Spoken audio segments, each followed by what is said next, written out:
This boy secretly swallowed a hair tie that belonged to the girl sitting in front of him. The very next second, the girl was pulled into a strange mental world. Everything he imagined doing to her inside this space, she could actually feel in real life. That's when he realized, if he ate something owned by someone, he could drag them into his imagination and control what they experienced. Later that night, while riding his bike home, a group of bullies chased him in a car.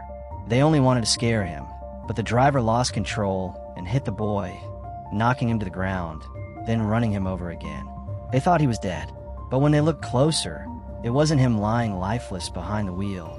It was their own driver. Somehow, the damage had reflected back onto the attacker. The boy crawled out of the wreckage without a single scratch. The others panicked and fled in terror. The next day, 3 bullies left decided he was to blame and swore revenge. This time, their target was his mother. They chained her house to a truck and ripped it from its foundation. But they didn't expect the gas line to break. Trapped inside, his mother couldn't escape.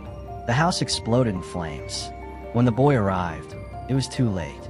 He pulled her charred body from the rubble, but she was already gone. Grief crushed him. He buried her with his own hands. And when a police officer later hinted it might not have been an accident, his heart turned dark. The bullies drove by again, laughing, mocking him without fear. That was the last straw. He no longer cared about justice. What he wanted now was revenge.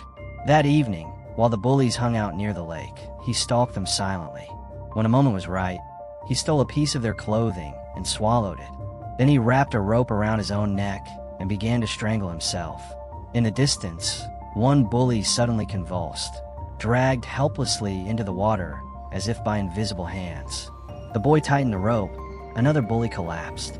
The 2 survivors were horrified, but this was just the beginning. He would not stop until every last one of them paid.